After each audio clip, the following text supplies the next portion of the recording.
Hey guys, it's me, Miss Norris, and today I have a fun St. Patrick's Day read aloud for you of the story Clever Tom and the Leprechaun. This story was retold and illustrated by Linda Shute in 1988, and it tells a very funny story with a very important lesson. If you're ready to hear the story, I'm ready to share it with you. Here we go. So up front you can see Clever Tom and the Leprechaun. And you can see that the leprechaun's very little. You can see his little workbench, his teeny tiny hammer, and he's small enough to hide behind a little pitcher.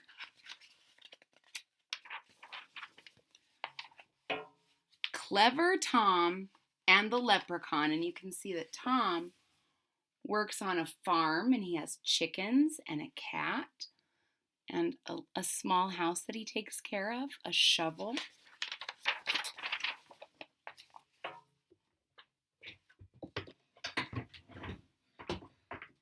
See if I can get us far enough back. There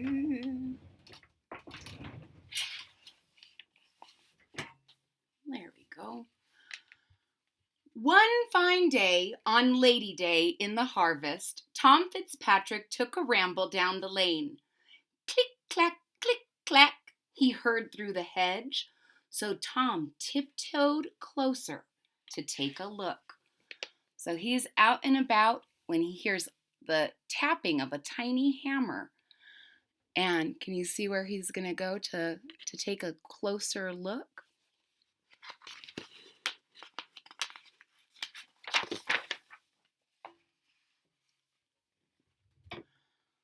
The clacking sound stopped when Tom peeped through the bushes. And in the shadow, what did he see? Why, a big gallon pitcher and a teeny tiny man with a brown leather apron and a three-cornered hat.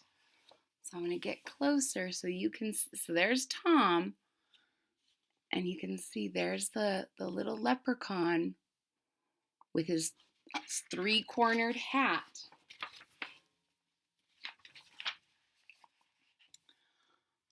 Up the small man climbed on his wee wooden stool and dipped his little piggin into the crock. Then he settled down with his full mug beside him to hammer on the heel of a fairy-sized shoe. By the powers, thought Tom, it's a leprechaun. If I catch him and scare him, he'll give me his gold. Since I'm a clever fella, that should be simple. Before the sun sets, I'll have me fortune made. So Tom says that he's very clever, and if he catches this leprechaun, he'll have to give him his gold coins, and he'll be rich before the end of the day, because he's very clever.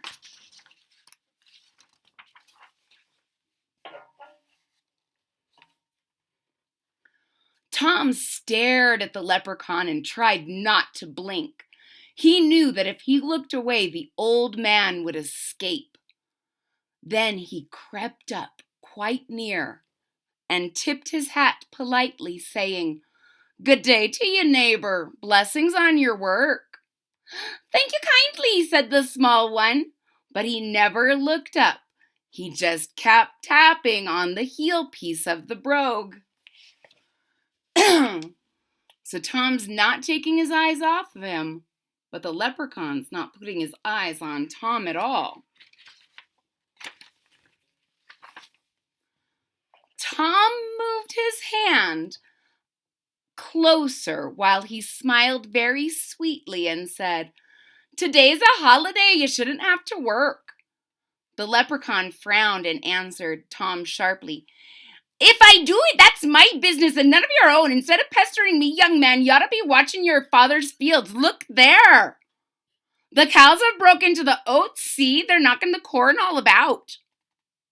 Cows in the cornfield? Tom's head started turning. So Tom says, you shouldn't be working. It's a holiday. And the little leprechaun gets kind of mad and he says, you should mind your own business and keep an eye on your cows. They're starting to eat the corn. Ooh. And Tom's about to turn his head and look. But he wasn't fooled by the leprechaun's trick. Quickly he grabbed the sly fellow and cried, now you're my prisoner. Tell me where your gold is. The leprechaun wiggled and twisted and whined. I'm just a poor man. But Tom held him fast. You and I both know you're lying, said Tom, and he made a fierce, frightening face. Finally, the leprechaun quit squirming and said, oh, Tom Fitzpatrick, you're too clever for me. I see you're after my buried treasure, so I'll have to show you where it is now. So Tom couldn't be fooled. And the leprechaun said, well, I guess you're just too smart. I'm going to have to show you where it is. With his eye on the bitty man locked in his fist, Tom followed where the leprechaun led him. He traipsed over a hill and under some hedges and through a ditch and across a peat bog. At last, just when Tom feared he'd been hoodwinked. So the leprechaun is making him walk all over the place to find his buried gold. And Tom's starting to get tired and he's starting to think, uh-oh, I think the leprechaun's tricked me. Do you think the leprechaun's tricking him? Leprechauns are known to be very tricky. He found himself in a great field of weeds. Dig there, said the leprechaun, pointing to a bush. Deep under that bullion is where I put my gold. Thunderation, said Tom. I need to fetch my spade, but when I return I'll be lost. There are 40 acres of bullion here, and each plant looks just like the other. Uh-oh. So the leprechaun says, we're here. This is it right here. Dig right here.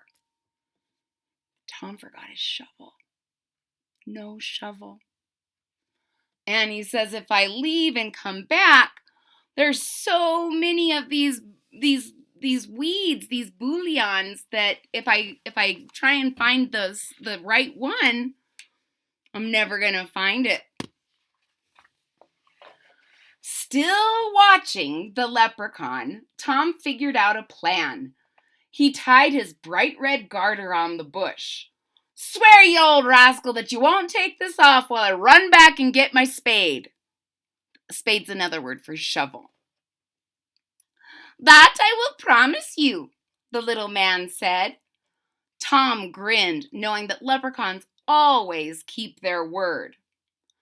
Now, since I have shown you where my treasure is, I don't suppose you'll need me anymore. Well, then goodbye, Tom No, said Tom. Me fortune's made. You may go, and good luck go with you. Then goodbye, Tom Fitzpatrick, said the leprechaun. May you do much good with what you find. So he says, you don't need me anymore. You know where my treasure is, and see you later. And Tom says, yeah, you're right. You've showed me where it is. You've promised you're not going to take off my garter. Now, you might not know what a garter is. In the olden days, socks didn't have stretchy stuff in them. So people wore little belts around their socks so that they would stay up. And those little belts that keep your socks up are called garters. And Tom has a red one. Away Tom ran as fast as he could run, figuring out how he'd spend the gold. Then he came back with his shovel in his hand, back to the fields of bullion. So He ran home very quickly because he still thought maybe that leprechaun might trick him a little. And he got his shovel and he ran back. And he's looking at the field of bouillon, looking for his red garter, when, dun dun dun! But when he got there, lo and behold, a garter just like his own was tied to each and every bush as far as he could see. Now I'm going to get a little closer so you can see the bouillon plants. Can you see that the leprechaun kept his promise? He didn't take Tom's garter off, but he put a little red garter on all the plants as far as Tom could see. You think Tom will be able to find his own garter now? Will he be able to find the treasure? Let's see. Tom dug under the bouillon where he thought he tied his garter, but nothing was buried under that bush. And so he dug under another. He dug to the east, he dug to the west, and still found no treasure. The harvest moon rose as he dug to the north, and it set as he dug to the south. So he's dug under the one he thought it was, then another, then to the east, then to the west, then to the north, then to the south. And as he's doing this, the moon has come up and come back down. Has he been digging for a short time or a very long time? He's been digging all night long. When the sun came up, Tom saw he'd dug 100 holes, and tired Tom Fitzpatrick knew he couldn't find that gold, so he gave up and headed for home. Aw, poor Tom. Wah, wah. I guess maybe you should earn your own gold instead of trying to steal it from little leprechauns that are working hard for their money. From then on, Tom always carried his spade, and he never stopped listening for a tapping in the field. Every chance he got, he'd tell how he nearly found the gold. And since I'm a clever fella, Tom would end his tale, the next time I catch that leprechaun, I'll have me fortune made. So you can see that little leprechaun he's watching Tom tell all the kids his story of the time when he was so clever he almost found the gold. But you can see now Tom is a very old man and he has not seen that leprechaun again. The end. Ladies and gentlemen, I hope you really enjoyed the story of Clever Tom and the Leprechaun. If you did, please hit that thumbs up button at the bottom of the page. If you are already a subscriber, thank you so much. Your support means so much to me. If you're not a subscriber yet, click the subscribe button down here at the bottom of the page. And don't forget to click that bell so that you're notified when there's new content. I'll see you next time. Bye-bye.